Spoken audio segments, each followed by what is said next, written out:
अस्सलाम वालेकुम बच्चों, it's class 7 subject general science, topic acids, basis and salts. In our previous topic we discussed about acid and today we are going to know about bases. Acids के बारे में क्या पढ़ा हमने बेटा कि वो चीज़ें जो टेस्ट में कैसी होती हैं, खट्टी. द थिंग्स विच आर सुअर इन टेस्ट, वो खाने की चीज़ें जो खाने में खट्टी होती हैं, जो टेस्ट में खट्टी होती हैं, उनको एसिड्स बोलते हैं. ठीक है ना. यानी हमारी प्रीवियस क्लास में हमने पढ़ा कि वो चीज़ें जो खाने में कैसी होती हैं, खट्टी, ऐसे चीज़ों को हम एसिड्स बोलते हैं. उनमें एसिड्स पाए जाते हैं. फिर हमने डिफरेंट ऑर्गेनिक एसिड्स के बारे में पढ़ा.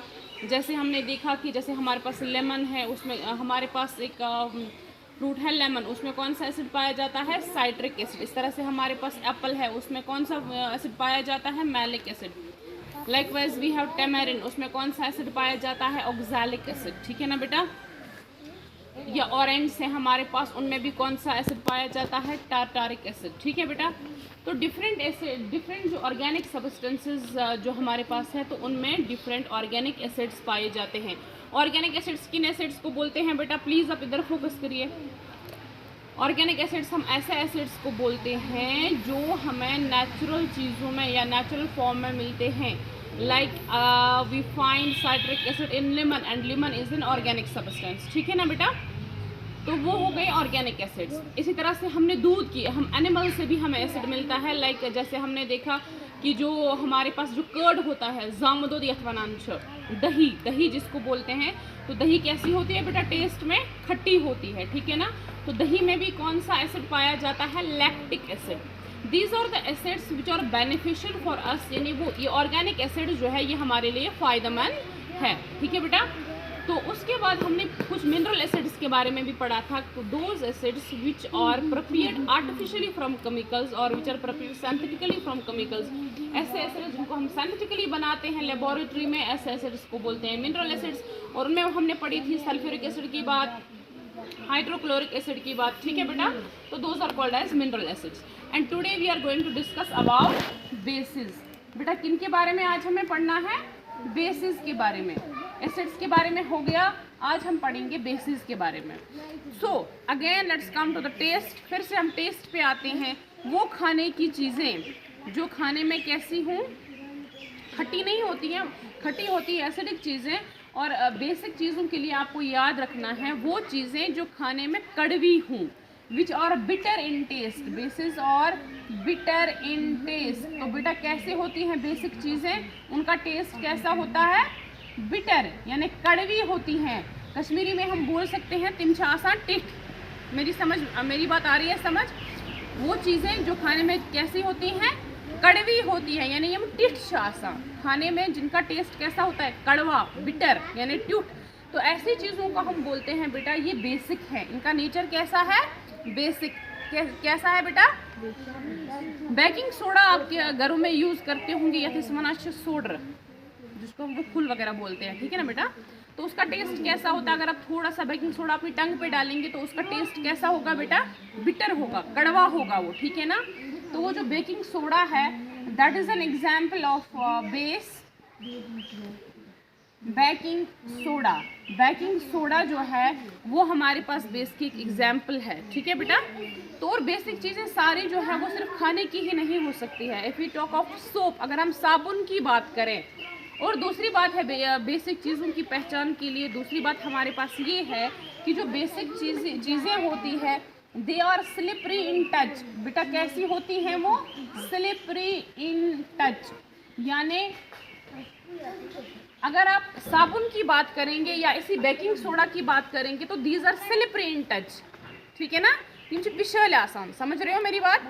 दे आर स्लिपरी इन टच. अगर आप साबुन की भी बात करेंगे, soap, when we talk about soap, soap is also a base. soap is basic in nature. क्योंकि इसका भी जो टेस्ट होता है ये तो खाने की चीज़ नहीं है, बट अगर हम कभी इसका मतलब देखने के लिए, ये चेक करने के लिए देखें तो ये भी बिटर इन टेस्ट है. और लेकिन ये खाने की चीज़ नहीं है. कीप दिस इन माइंड कि जो सोप है it's not an edible item. तो लेकिन हमारे पास जो बेकिंग सोडा है ये एडिबल है. It's bitter in taste and slippery in touch. बेटा कैसे होते हैं टच में, स्लिपरी. ठीक है. आपको मेरी बात आ रही है समझ?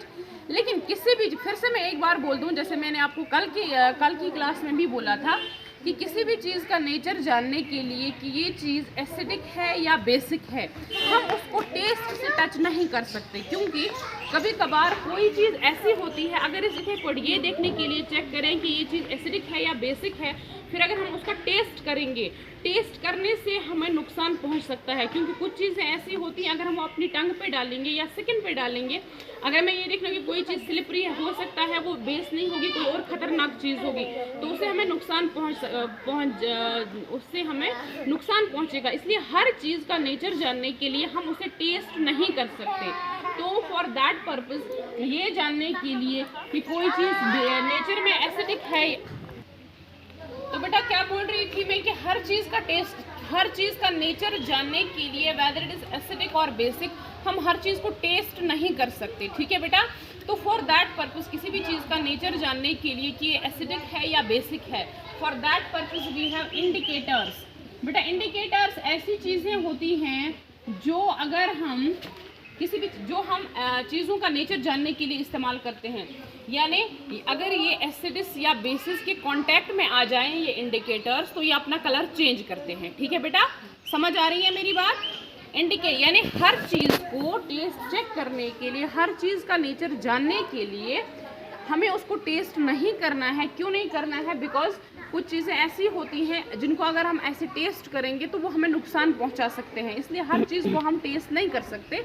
सो for that purpose we use indicators, ठीक है। तो हमारे पास 3 इंडिकेटर्स है।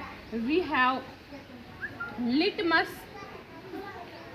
इट्स एन इंडिकेटर, ये पहले सोल्यूशन फॉर्म में भी होता है, फिर हमारे ये लिटमस पेपर्स भी हमें मिलते हैं, ये सोल्यूशन फॉर्म में भी मिलता है और पेपर फॉर्म में भी मिलता है। We have phenolphthalein and we have China rose. These are the 3 main indicators।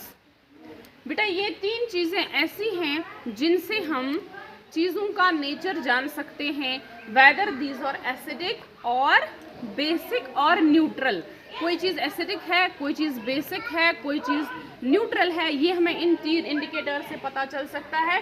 क्योंकि ये 3 चीज़ें ऐसी हैं जिनको अगर हम एसिडिस या बेसिस के कांटेक्ट में लाएं, यानी एसिडिस या बेसिस में डाल दें, तो इनका कलर चेंज हो जाता है, ठीक है।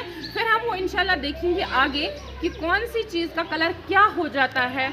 एसिडिस का कलर, यानी लिटमस पेपर का कलर एसिडिस में कैसा हो जाता है, ब्लू लिटमस का कैसा होता है, रेड लिटमस का कैसा होता है, फिनोफ्थलीन में क्या कलर चेंज आती है एसिडिस और बेसिस के कांटेक्ट में आके, लाइकवाइज चाइना रोज में क्या कलर चेंज आ जाती है when it comes in contact with acids और बेसिस। फिर कुछ चीज़ें ऐसी भी होती हैं हमारे पास जो इन इंडिकेटर से कांटेक्ट में आके भी कलर अपना चेंज नहीं करती हैं। Those things are called as neutral substances. क्या बेटा? Neutral substances. क्लियर बेटा? यानी ये चीज़ें ऐसी हैं, न्यूट्रल सब्सटेंसेस ऐसे सब्सटेंसेस हैं जो ना एसिडिक है ना बेसिक है, यानी ना वो एसिड्स है ना वो बेसिस है, बल्कि उनको हम न्यूट्रल इसलिए कहते हैं बिकॉज वो फिर इंडिकेटर्स के कांटेक्ट में आके वो अपना कलर चेंज नहीं करते हैं, because they are neutral substances, यानी उनमें एसिड्स या बेसिस नहीं पाए जाते। ऐसी चीज़ों को हम बोलते हैं neutral substances. It's all for today. खुदा हाफिज़।